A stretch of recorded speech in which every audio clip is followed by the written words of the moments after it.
Escucha, hay algo que tienes que saber sobre Jesús antes de que te cuente todo esto. No apareció en la historia como un personaje más. No, apareció como alguien que hablaba con tanta autoridad, con tanta calma, con tanta seguridad, que cuando hacía algo imposible, casi parecía lo más natural del mundo. Y eso, precisamente eso, es lo que lo hacía tan desconcertante. Pero bueno, empecemos por el principio. El primer milagro no ocurrió en ningún escenario épico. No hubo multitudes, no hubo fanfarria. Ocurrió en una boda de pueblo en Caná. La música sonando, la gente bailando, la fiesta en su punto. Y de repente, el vino se acabó. Y mira, en aquella época eso no era un detalle menor. Era una vergüenza enorme para la familia, una humillación pública que se recordaría durante años. Entonces María, la madre de Jesús, se acercó a él y le dijo algo muy sencillo. No le pidió nada explícitamente, solo le dijo, «No tienen vino», como diciéndole, «Tú sabes lo que hay que hacer». Jesús mandó llenar unas tinajas enormes de piedra con agua normal, del grifo, vamos. Y cuando sacaron de allí, el maestresala lo probó y se quedó alucinado. Era el mejor vino de la noche, y ya llevaban un buen rato bebiendo. Así empezó todo, sin ruido, sin espectáculo, casi en silencio, pero convirtiendo lo ordinario en algo extraordinario. Y después de eso, vino algo que te demuestra que para Jesús la distancia era completamente irrelevante. Un funcionario importante llegó desesperado. Su hijo se estaba muriendo en Capernaum, y él había viajado hasta Jesús con una sola idea en la cabeza: que fuera a verlo, que pusiera las manos sobre él, que hiciera algo. Y Jesús no fue, no se movió, simplemente le dijo: «Tu hijo vive», punto. Y ese hombre tuvo que decidir ahí mismo si confiaba en esas palabras o no. Se dio la vuelta. Se fue de vuelta a casa con una promesa en lugar de una prueba. Y mientras caminaba, sus siervos salieron corriendo a su encuentro para decirle que el niño había sanado. Y cuando preguntó a qué hora, la hora coincidía exactamente con el momento en que Jesús había hablado. Exactamente. Para Jesús, el espacio no era un problema. Ahora imagínate esta escena. Pedro y sus compañeros llevan toda la noche en el lago. Toda la noche, remando, echando redes, recogiendo redes. Nada. Vacío total. Están agotados, frustrados, con ese cansancio que se te mete en los huesos. Y entonces sube Jesús a la barca, enseña a la gente desde allí, y cuando termina, mira a Pedro y le dice: «Echa las redes al otro lado». Y Pedro, con toda la cara del mundo, le responde algo así como: «Mira, llevamos toda la noche y nada, pero bueno, si tú lo dices». Y lo hizo, y el agua literalmente explotó en peces, tantos que las redes se empezaban a romper, tantos que tuvieron que llamar a otra barca, y entre las dos casi se hundían. Y Pedro, en medio de todo ese escándalo de peces y agua y gritos, se paró, se quedó quieto y cayó de rodillas delante de Jesús, porque había entendido algo que iba mucho más allá de la pesca. Otro día, en plena sinagoga, en mitad del culto, un hombre que estaba poseído empezó a gritar. De repente, sin aviso. Imagínate el momento. La gente paralizada, el ambiente cargadísimo, nadie sabe qué hacer. Y Jesús no montó ningún teatro, no hizo ningún ritual complicado. Simplemente miró a aquel espíritu y le dijo: «Cállate y sal de él», con la misma naturalidad con la que le dirías a alguien que se siente. Y el espíritu lo sacudió, pegó un grito y se fue. La gente se quedó helada, porque lo que habían visto no era un exorcismo cualquiera. Era alguien ante quien incluso el infierno obedecía. Y ese mismo día, al llegar a casa de Pedro, encontró a la suegra en cama con fiebre alta. Jesús se acercó, la tomó de la mano y la fiebre se fue. Así, inmediatamente. No hubo recuperación paulatina, no hubo a ver cómo amanece mañana. Ella se levantó y se puso a prepararles la cena. Y al atardecer, cuando se corrió la voz, la casa de Pedro se llenó de gente. Enfermos, personas atormentadas, gente que arrastraba el peso de sus vidas. Y Jesús fue atendiendo a uno tras otro, como si aquella noche hubiera decidido que nadie se iba a quedar sin respuesta. Entonces vino el leproso. Y aquí hay que parar un momento, porque necesitas entender lo que significaba ser leproso en aquella época. No solo era una enfermedad terrible que te consumía la piel, era que te sacaban de la sociedad por completo. Nadie podía acercarse a ti, nadie podía tocarte. Eras invisible, eras un peligro. Llevabas años, quizá décadas, sin que nadie te pusiera una mano encima, sin un abrazo, sin el contacto de otro ser humano. Ese hombre se acercó a Jesús y le dijo algo que parte el corazón. Si quieres, puedes limpiarme. No puedes, sino si quieres. Como si dudara no de su poder, sino de si merecía que le importara. Y Jesús, antes de decir absolutamente nada, lo tocó. Lo tocó. En ese gesto ya había un milagro. Y luego dijo: quiero, sé limpio. Y la lepra desapareció. Pero lo primero que se curó, seguramente, fue algo mucho más profundo que la piel. Un día, Jesús estaba en una casa enseñando, y el lugar estaba tan lleno que literalmente no cabía nadie más. Hay gente apretujada hasta en la puerta. Y entonces llegan 4 tipos cargando a su amigo paralítico en una camilla. No pueden entrar. Imposible. Así que hacen lo que hace la fe cuando no encuentra una puerta. Abren un hueco en el techo, rompen el techo y bajan a su amigo delante de Jesús, así, expuesto, delante de todo el mundo. Y Jesús los mira a ellos, ve su fe y le dice al paralítico: tus pecados te son perdonados. Todos los religiosos que estaban allí se escandalizaron. ¿Perdonar pecados? ¿Quién se cree que es? Entonces Jesús va al centro del asunto. ¿Qué es más fácil, decirle levántate o decirle que sus pecados son perdonados? Pues para que veáis que tengo autoridad para hacer lo segundo. Y mira al paralítico: levántate, toma tu camilla y vete a tu casa. Y el hombre se levantó, delante de todos, porque Jesús nunca vino solo a curar piernas. Hay otro milagro que me parece especialmente llamativo. En el estanque de Betesda había un hombre que llevaba 38 años en el mismo sitio.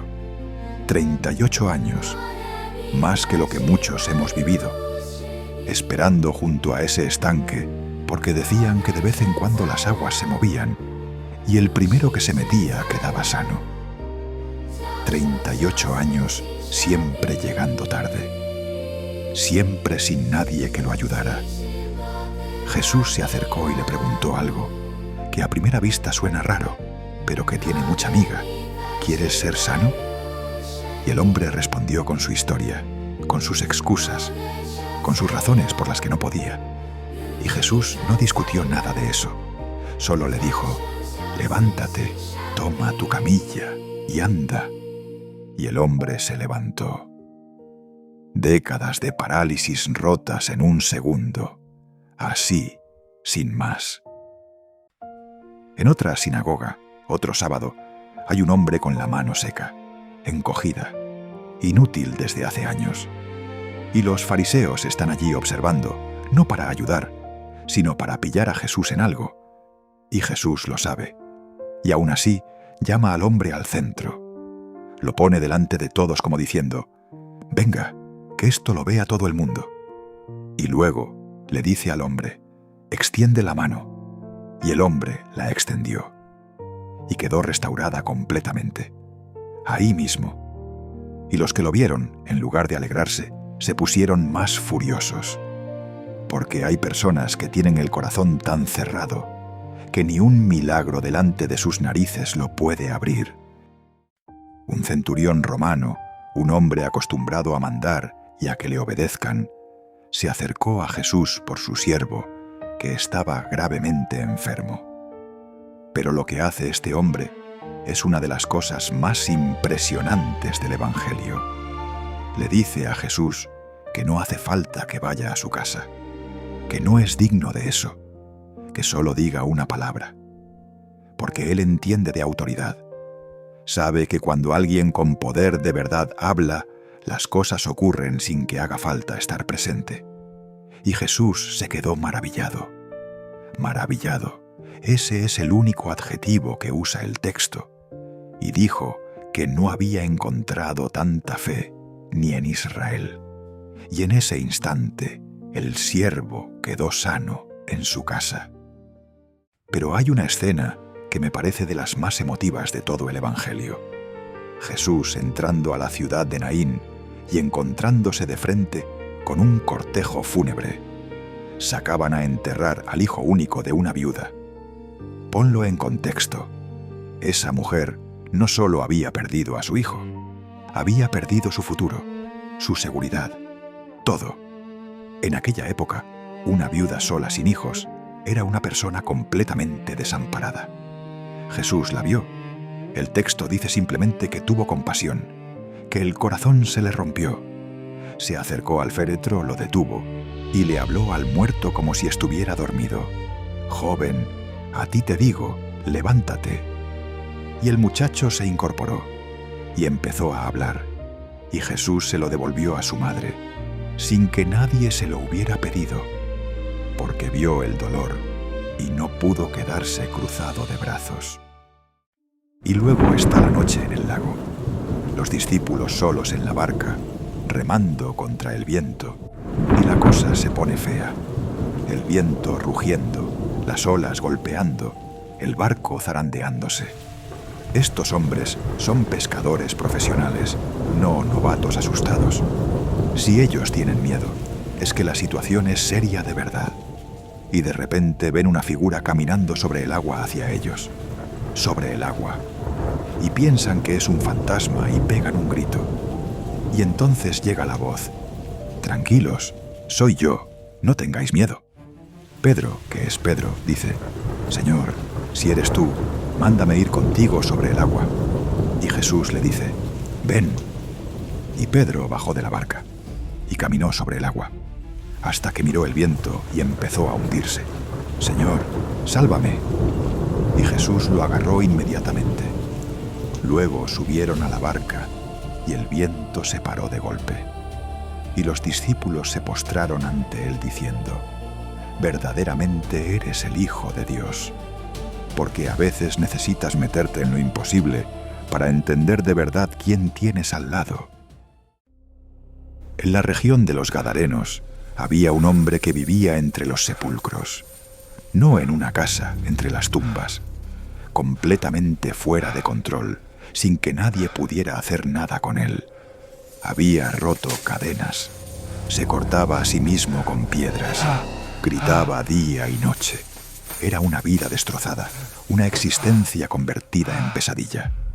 Y en cuanto vio a Jesús, corrió hacia él. Y los demonios que lo controlaban se identificaron. Legión. Muchos, una multitud entera dentro de un solo hombre. Y Jesús los echó. Y aquel hombre quedó sentado, tranquilo, en su sano juicio, vestido. El que era el terror de la región se convirtió en la prueba más contundente de que Jesús podía restaurar cualquier cosa, aunque todo el mundo ya hubiera dado el caso por perdido. Ahora viene una historia dentro de otra historia, y las dos juntas son de las más increíbles del Evangelio. Jesús iba camino a casa de Jairo, un hombre importante, un jefe de sinagoga, cuya hija estaba agonizando. La gente lo apretaba por todos lados, un caos de cuerpos y polvo y urgencia. Y de repente Jesús se paró en seco. ¿Quién me ha tocado? Los discípulos le miraron como diciendo: ¿Cómo que quién te ha tocado? Aquí hay 100 personas empujando. Pero Jesús notó que algo había salido de él, y entonces se abrió un hueco en la multitud, y apareció una mujer temblando. Llevaba 12 años sangrando. 12 años. Había gastado todo lo que tenía en médicos. Nada. Y se había dicho a sí misma: si solo consigo tocar su manto, seré sana. Ni siquiera se atrevió a pedirlo directamente. Solo un roce. Solo eso. Y en ese instante, el flujo se cortó. Y Jesús la miró y le dijo: hija, no mujer, no enferma, hija, tu fe te ha salvado. Y mientras esa conversación terminaba, llegaron mensajeros de casa de Jairo con la peor noticia. La niña había muerto. Ya no hacía falta molestar al maestro. Jesús siguió caminando. Cuando llegó, el luto ya estaba en marcha. La gente llorando, las flautas, el escándalo del duelo. Y Jesús dijo: la niña no está muerta, está dormida.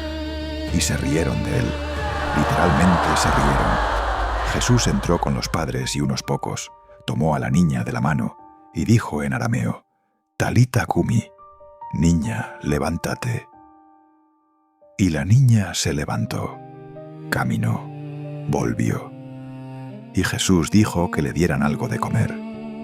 Ese detalle me parece precioso, en medio del milagro más alucinante del mundo, pensando en que la niña seguramente tenía hambre. Cerca de Jericó, mientras Jesús pasaba, un mendigo ciego llamado Bartimeo oyó el alboroto y preguntó qué pasaba. Le dijeron que era Jesús, y empezó a gritar como si le fuera la vida en ello: Jesús, hijo de David, ten misericordia de mí. La gente intentaba callarlo: que no molestes, que no interrumpas. Y él gritaba más fuerte, y Jesús se paró. Siempre me impresiona eso. Se paró y lo mandó llamar. Y Bartimeo soltó su capa, dio un salto y fue corriendo hacia él. Jesús le preguntó: ¿qué quieres que te haga? Y él respondió: Maestro, que recobre la vista. Tu fe te ha salvado. Y al instante vio y lo siguió. Porque cuando de verdad empiezas a ver, lo primero que quieres es no separarte de quien te abrió los ojos. En Betania vivía Lázaro, uno de los amigos más queridos de Jesús. Y Lázaro murió. Cuando Jesús llegó, llevaba 4 días en la tumba. 4 días. No había lugar a dudas. Marta salió a su encuentro con el corazón destrozado. Señor, si hubieras estado aquí, mi hermano no habría muerto. Y después llegó María y cayó a sus pies llorando. Y Jesús, rodeado de ese llanto, de ese dolor tan real y tan humano, se quebró. El texto dice que se estremeció profundamente. Y luego dice algo que en 2 palabras lo dice todo: Jesús lloró.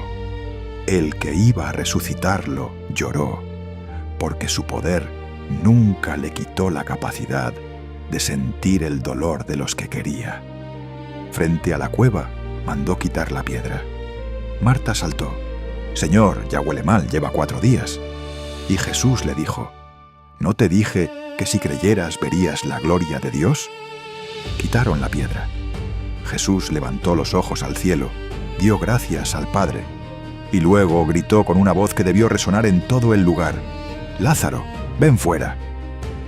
Y Lázaro salió, envuelto todavía en las vendas de la tumba, con el sudario en la cara, pero vivo, caminando, saliendo. Y Jesús dijo: desatadle y dejadle ir. Así, como si fuera lo más normal del mundo, porque para él lo era. Cuando arrestaron a Jesús en Getsemaní, todo fue caos. Antorchas, soldados, espadas, traición. Uno de los discípulos sacó la espada e hirió al siervo del sumo sacerdote, cortándole la oreja. Y en ese momento, el más injusto de su vida, camino a la cruz, Jesús tocó al herido y le curó la oreja. Incluso en su peor noche, siguió sanando lo que la violencia rompía. Y luego vino lo que cambió todo. Lo crucificaron, lo mataron, lo sepultaron, y pareció que todo había terminado. El silencio más brutal de la historia. Los discípulos destrozados, escondidos, sin saber qué hacer. Las promesas suspendidas en el aire. Y entonces, al tercer día, la tumba quedó vacía. Jesús resucitó, no como metáfora, no como símbolo, de verdad. El que había resucitado a Lázaro se resucitó a sí mismo, o mejor dicho, el Padre lo levantó de entre los muertos, y con eso demostró que todo lo que había dicho era verdad, que la muerte no tenía la última palabra, que Él sí. Y todavía resucitado, siguió siendo el mismo. Sus discípulos habían pasado otra noche pescando sin resultado. Vacío total. Y desde la orilla, una voz les dijo que echaran la red al otro lado. Y lo hicieron. Y la captura fue tan grande que no podían ni arrastrarla. Y Juan, al verlo, le dijo a Pedro: «Es el Señor», porque había reconocido esa firma, esa misma manera de convertir el fracaso en abundancia. Así son los milagros de Jesús. Y sé que a lo mejor estás pensando, muy bonito todo, pero son historias de hace 2000 años. Y te entiendo, pero hay algo que no cambia con el tiempo. El tipo de necesidad que tenía la gente entonces es exactamente el mismo que tenemos ahora. Cuerpos que se rompen, corazones que se apagan, miedos que paralizan, pérdidas que no tienen consuelo, situaciones que parecen no tener salida. Y Jesús no hacía milagros para presumir. Los hacía porque cada uno de ellos era una ventana abierta al corazón de Dios. Cada sanidad, cada liberación, cada resurrección era una forma de decir: esto es lo que yo quiero para vosotros. Esto es lo que vine a traer. No religión, no reglas, vida, vida real, vida plena, vida que ni la muerte puede apagar. Donde nosotros vemos el final, Él ve el comienzo. Donde nosotros vemos una ruina, Él ve una restauración. Y donde nosotros vemos un caso perdido, Él ve la oportunidad perfecta para mostrar quién es. Porque eso es lo que hace Jesús. Siempre. En cada historia, en cada milagro, en cada nombre que llama y en cada mano que toca. Entra donde nadie más puede entrar. Hace lo que nadie más puede hacer. Y cuando se va, nada vuelve a ser igual.